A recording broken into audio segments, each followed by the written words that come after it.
बैल बैल की गूंज के साथ आज की सुबह होगी खास। आइए मिलते हैं उनसे जो लाए हैं क्रिसमस की बात। जोरदार तालियों से स्वागत कीजिए उन सभी का जो दिखाने वाले हैं एक छोटा सा प्यारा सा नाटक अपने मधुर वाणी के साथ।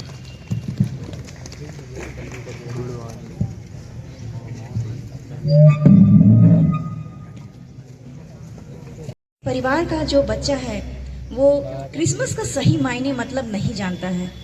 शायद उसकी कुछ डिमांड थी अपने पेरेंट्स से और उसकी वो डिमांड उसके पेरेंट्स के द्वारा फुलफिल नहीं हो पा रही थी। तो ये नाटक जो है क्रिसमस का एक्चुअल मायने क्या है उसी को बताने के लिए प्रदर्शित किया जा रहा है। सारा, बड़ी देर हो गई, डेविड अभी तक नहीं आया। उसको सामान लाने भेजा था, जरूर दोस्तों के साथ होगा। आपको तो बस डेविड के पीछे पड़े रहने की आदत है। अरे क्रिसमस है, बाजार में भीड़ होगी, आ जाएगा।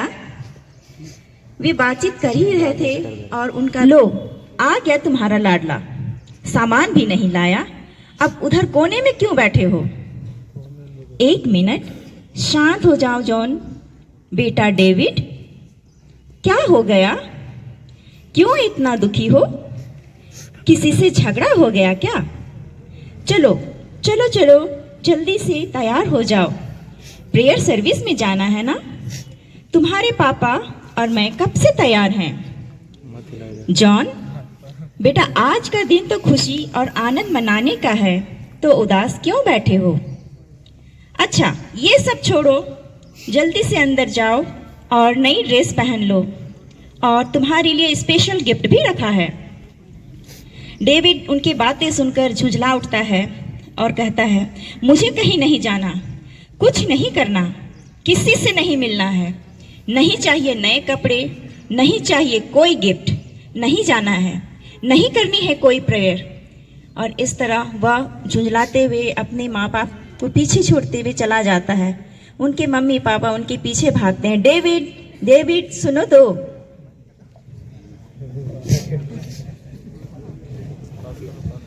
अब उसके सपने में 3 दूत आते हैं, उसको दर्शन देते हैं और वे उसको पुकारते हैं, डेविड डेविड, प्यारे बच्चे नींद से जागो, समय आ गया है कि तुम प्रभु और उसके वचन के बारे में जानो।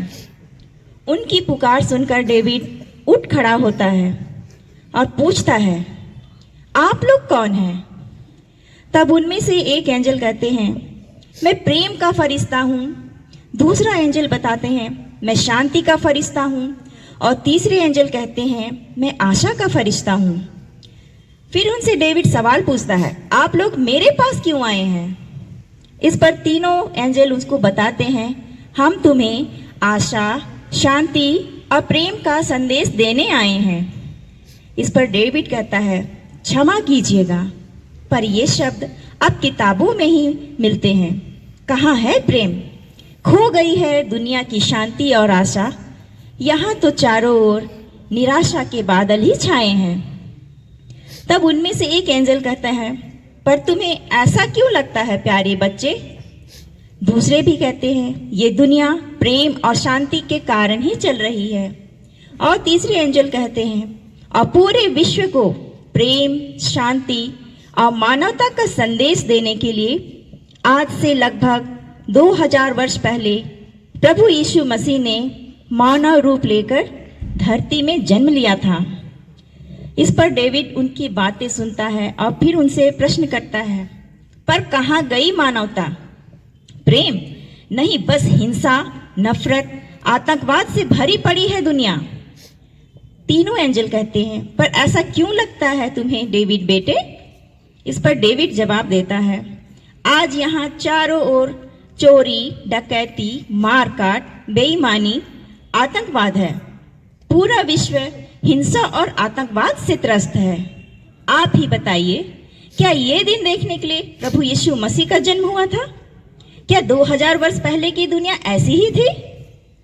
और वे इस तरह से आपस में वाद विवाद करते हैं। तब तीनों एंजल डेविड को 2000 वर्ष पहले प्रभु यीशु के जन्म की जो घटना हुई थी उसके बारे में उसको बताते हैं और कहते हैं, आओ तुम्हें यीशु मसीह के जन्म के बारे में बताते हैं।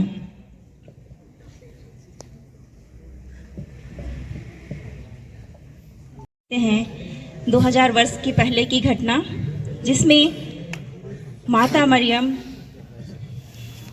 जो कि एक धर्मी स्त्री थी, वह अपने घर के दैनिक कामों में व्यस्त रहती है और दैनिक कामों को निपटाते हुए समय मिलने पर अपने प्रार्थना में जीवन में रहती है और प्रार्थना करने बैठ जाती है। उसी क्षण एक स्वर्गदूत का आगमन होता है और वह आकर के मरियम को प्रणाम कहता है, प्रणाम मरिया। मरियम उसके प्रणाम को सुनकर डर जाती है। तब स्वर्गदूत कहते हैं, मरियम डरिए नहीं, आपको ईश्वर की कृपा प्राप्त है। देखिए, आपसे एक महान राजा उत्पन्न होगा और उनका नाम ईसा रखेंगी। वे महान होंगे और ईश्वर के पुत्र कहलाएंगे।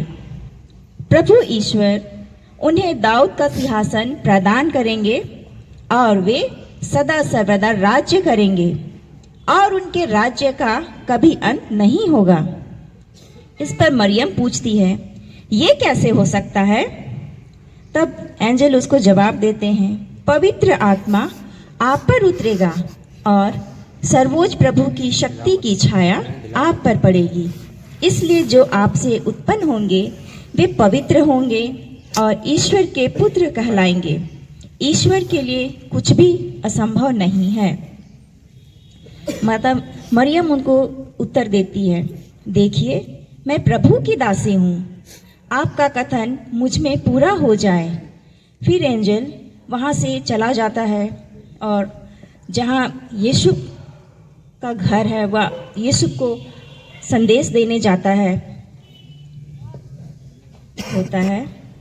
उस क्षण फिर से स्वर्गदूत का आगमन होता है और वह यीशु को दर्शन देता है और संदेश देता है, यूसुफ प्रभु की कृपा आपको प्राप्त है।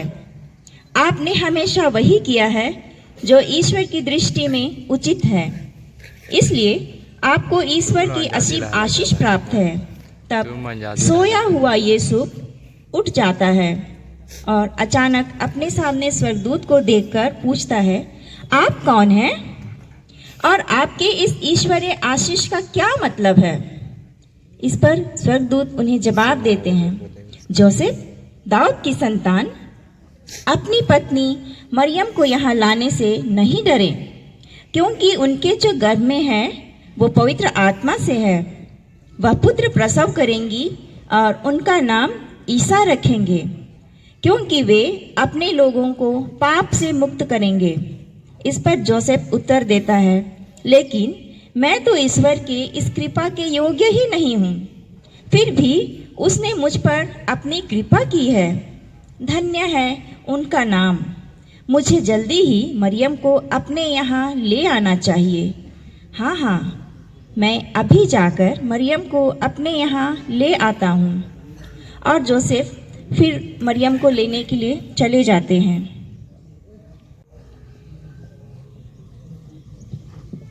उन दिनों राजा कैसर अगस्तस की आज्ञा के अनुसार समस्त नगर में अपने वंश की जनगणना की जा रही थी।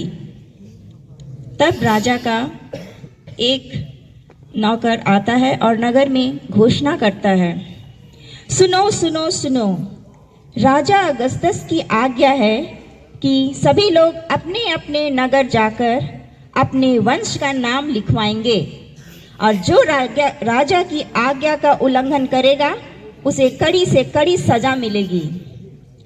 तब सब लोग राजा की आज्ञा का पालन करने के लिए आपस में खुसुर फुसुर करते हैं और अपने अपने घरों की ओर लौटने लगते हैं। जोसेफ भी जो दाऊद के घराने का है और वंश का था, इसलिए वह भी गलीलिया की नाजरेत से यहूदिया में दाऊद के नगर बेतलेहम को चला जाता है, जिससे वह अपनी पत्नी मरियम के साथ नाम लिखवाए। और वे दोनों बेतलेहम की ओर निकल पड़ते हैं। ईश्वर, इस ठंड के मौसम में राजा का ये कठोर फरमान, हम गरीबों का क्या होगा? खैर, राजा की आज्ञा है, उसका तो पालन करना ही होगा। चलो मरियम, हमें घर चलना ही होगा। मरियम भी कहती है, हाँ, हमें देर नहीं करनी चाहिए, चलिए। और वे दोनों घर की ओर चले जाते हैं। काफ़ी दूर की यात्रा करने के बाद जब मरियम थकती है तो वो फिर से जोसेफ को पूछती है, हमें अब और कितनी दूर जाना है? मुझसे अब और नहीं चला जाता। जोसेफ कहते हैं, थोड़ी ही दूर, वो दूर देखो जो नगर दिखाई पड़ रहा है ना, वही है हमारे पुरखों का नगर बेतलेहम, बस वहीं तक जाना है। मरियम कहती है, नहीं स्वामी, अब मुझसे बिल्कुल भी नहीं चला जा रहा है। अब इस तरह मरियम यात्रा करते करते काफ़ी थक गई होती है। रात का समय आ गया है, अब उन्हें आराम करने की आवश्यकता है। तब वे दोनों रात बिताने के लिए सराय ढूंढते हैं और सराय ढूंढते हुए एक घर के मालिक के पास पहुंचते हैं और उनसे पूछते हैं, भाई, हम बड़ी दूर से आ रहे हैं, क्या हमें रात बिताने के लिए यहाँ जगह मिल सकती है? तब घर का मालिक उत्तर देता है, तुम लोग कौन हो और कहाँ से आ रहे हो? इस पर जोसेफ उत्तर देता है, मैं दाऊद के घराने का हूँ और नाम लिखवाने अपने नगर बेतलेहम को जा रहा हूँ। ये मेरी पत्नी है मरियम, इसकी हालत गंभीर है। तब घर का मालिक उनको कहता है, देखो, यहाँ तो एक भी जगह नहीं है, साथ में केवल गौशालाएं हैं। अगर तुम चाहो तो गौशाला में रात बिता सकते हो। तब जोसेफ और मरियम वहाँ से चले जाते हैं और गौशाला की ओर प्रस्थान करते हैं। और जोसेफ मरियम को तसल्ली देते हुए कहता है, आओ मरियम, मैंने कहा था ना, ईश्वर कुछ ना कुछ प्रबंध करता ही है, आओ। मरियम भी ईश्वर की स्तुति करती है और कहती है, हे ईश्वर, तेरा लाख लाख शुक्र है। और उसी रात में चरवाहों को दर्शन देकर ईसा के जन्म का संदेश सुनाने जाते हैं। चरवाहे ठंड भरी रात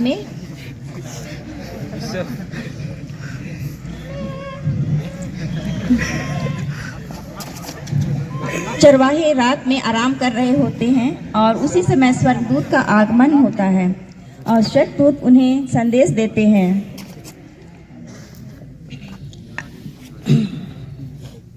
सुनो, तुम्हारे लिए प्रभु ईसा मसीह का जन्म हुआ है। तब चरवाहे डर जाते हैं और वे उनसे पूछते हैं, अरे अरे, ये कौन है? एंजल कहते हैं, डरिए नहीं, मैं प्रभु का दूत हूँ, तुम लोगों को बड़े आनंद का संदेश सुनाने आया हूँ। तब चरवाहे पूछते हैं, कौन हो तुम? स्वर्गदूत उनसे कहता है, मैं प्रभु का दूत, मैं तुम लोगों को बड़े आनंद का संदेश सुनाने आया हूँ। संसार के मुक्तिदाता, गरीबों के मसीहा का जन्म हुआ है। इस पर चरवाहे पूछते हैं, चलो चलो, हम सब हमारे ईसा का दर्शन करने चले। और वे अपने भेड़ बकरियों को ले करके ईसा का जन्म स्थल जाते हैं, उसके दर्शन करने, उन्हें दंडवत करने के लिए। और जब वे ईसा के जन्म स्थल पर पहुंचते हैं, तब वहाँ वे बालक यीशु को चरनी में और कपड़े में लपेटा हुआ पाते हैं और कहते हैं, संसार का सारा वैभव छोड़कर इन्होंने हमारे उद्धार के लिए, हम गरीबों के लिए गौशाले में जन्म लिया। आओ हम मिलकर इसकी स्तुति करें। और वे ईसा मसीह को दंडवत करते हैं, उसकी स्तुति करते हैं और खुशी से गीत गाने लगते हैं। चरवाहे नाचे झूम के, आज सभी गा रहे, सुर मिला रहे, आज सभी गा रहे, सुर मिला रहे, मिलके करे वंदना, मिलके करे वंदना। और इस तरह वे अब यीशु के जन्म की खुशियां मनाते हैं और उसको दंडवत करते हैं।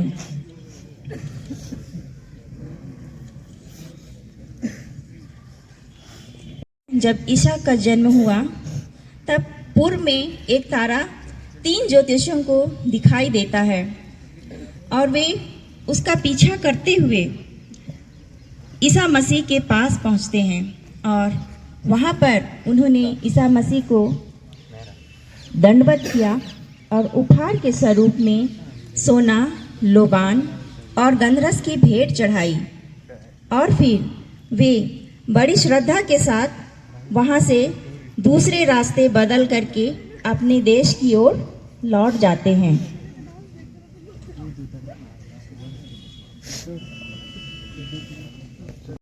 इस प्रकार ईसा मसीह का जन्म होता है जो हमारे मुक्ति के लिए, हमारे उद्धार के लिए इस दुनिया में मानव का रूप लेकर के आते हैं।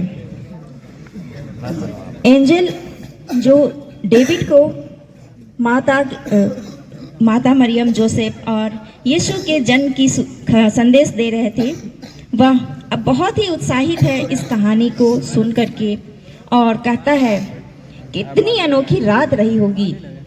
मात्र सुनने भर से ही मुझे बहुत अच्छा महसूस हो रहा है। तब एंजल कहते हैं, इसलिए तुम्हें परमेश्वर के पुत्र के जन्म के बारे में बताया। प्रेम और शांति इंसान अपने अंदर नहीं महसूस कर पाता है, इसे औरों में कैसे बांटा जाता है, इसलिए हमने तुम्हें जन्म के बारे में बताया। दूसरे एंजल भी कहते हैं, ईश्वर ने हर एक इंसान को सोचने और समझने की शक्ति दी है। उसका सच्चा साथी उसका अपना अंतर्मन होता है, जो उसे बुराई और अच्छाई का फर्क हमेशा बताता है।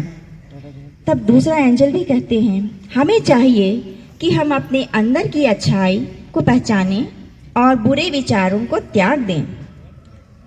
अगला एंजल भी बोलते हैं, प्यार की बातें और सकारात्मक विचारों का अनुसरण करते हुए जीवन की सभी चुनौतियों का सामना करें, तभी तो हम सच्चा बदलाव ला सकते हैं और तब आएगा बदलाव का सैलाब जो पूरे विश्व को शांति और प्रेम से परिपूर्ण करेगा। तब पहले वाले एंजल फिर से कहते हैं, जब इंसान बदलेगा तब परिवार बदलेगा और परिवार से समाज बदलेगा। फिर दूसरे एंजल कहते हैं, समाज से ही देश और पूरा विश्व बदलेगा। जाओ प्यारे, क्रिसमस की खुशियां मनाओ, जाओ। और इस प्रकार जब एंजल उन्हें सारी बातें बताते हैं तो डेविड बहुत उत्साहित और आनंदित होकर अपने मम्मी पापा के पास दौड़ते हुए जाता है और उनको कहता है, मम्मी डैडी चलिए हम सब क्रिसमस की खुशियां बांटें। लाख बुराई आए फिर भी प्रेम और शांति का मार्ग नहीं छोड़ना चाहिए। यही है ना क्रिसमस का संदेश। तो इस प्रकार ये स्किट ये हमें यही बताता है कि क्रिसमस की क्या संदेश है। धन्यवाद।